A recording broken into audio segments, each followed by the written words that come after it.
बिस्मिल्लाहिर्रहमानिर्रहीम। अस्सलामुअलैकुम। मैं हकीम हाफिज़ मोहम्मद फ़ारूक अज़ीमी आपके खिदमत में हाज़िर हूँ और अपने चैनल हकीम हाफिज़ फ़ारूक पर आप लोगों को खुशामदीद कहता हूँ।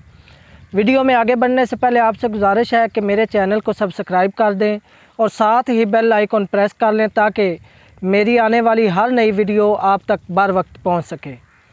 नाज़रीन, मेरी आज की जो वीडियो है वो उन हज़रात के लिए है जो अपनी बीवी के पास जाते ही एक दो झटकों में फ़ारिग हो जाते हैं और उनकी मनी जो है वो इंतहाई पतली हो चुकी है और वो चाहते हैं कि किसी तरह हमारी जो मनी है वो गाढ़ी हो जाए और बीवी को हम हर हवाले से खुश रख सके। जो टाइमिंग है इसका तल्लक बीवी को खुश रखने से बहुत ज़्यादा है। आप अगर बीवी को सेक्स के हवाले से मुतमिन रखते हैं तो आपकी जो अज़वाजी ज़िंदगी है उसमें खुशियाँ ही खुशियाँ आनी शुरू हो जाती हैं। तो नाज़रीन, आज जो मैं आपको नुस्खा बताऊंगा ये आपकी एक तो मनी को गाढ़ा करेगा और टाइमिंग के हवाले से ये इंतहाई शानदार नुस्खा है। आपकी सोच से भी ज़्यादा इसका जो रिज़ल्ट है वो आपकी सोच से भी ज़्यादा होगा। नाज़रीन, एक दो वजूहात की बात भी कर लें कि टाइमिंग कम क्यों होती है। इसकी जो सबसे बड़ी वजह है वो है नाक़स ग़िज़ा।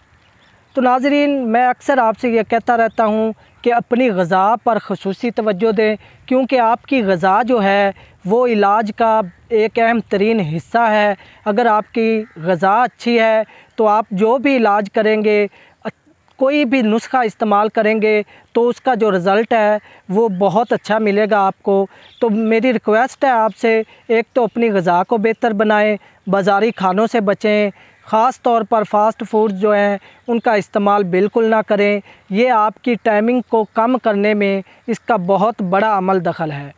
दूसरा ये कि अगर जिन लोगों की मनी इंतहाई पतली है उनकी जो मनी है वो उसका इखराज भी किसी न किसी सूरत में होता रहता है, जिसकी वजह से उनकी सेहत पर भी ख़ासा असर पड़ता है। तो आज जो नुस्खा मैं आपको बताने लगा हूँ ये मैं आपको एक मुकम्मल ज़िम्मेदारी और ईमानदारी के साथ बता रहा हूँ।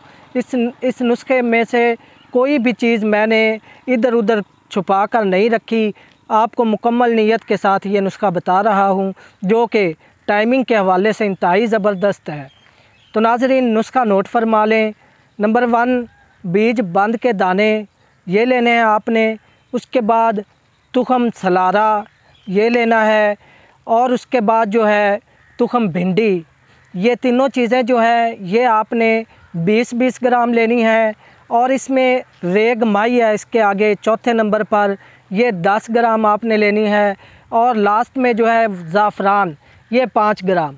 ये तमाम चीज़ें आपने किसी भी पंसार स्टोर से लेनी है और इनको अलग-अलग बारीक पीस लेना है और ये सफ़ूफ़ की शक्ल में तैयार हो जाएगा। इसका जो तरीका इस्तेमाल है वो ये है कि रात को रोज़ाना सिर्फ़ एक टाइम, रात को रोज़ाना आपने आधा चम्मच जो है, बड़ा चम्मच आधा, वो 1 कप नीम गर्म दूध के साथ आपने इस्तेमाल करना है।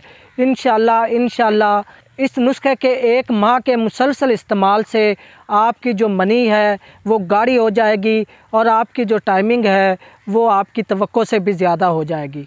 तो नाज़रीन, ये था मेरा आज का नुस्खा। मज़ीद ऐसे नए नुस्खों के लिए आप मेरे साथ बने रहें। अल्लाह ताला आपका और मेरा हामी नासिर हो। अल्लाह हाफिज़।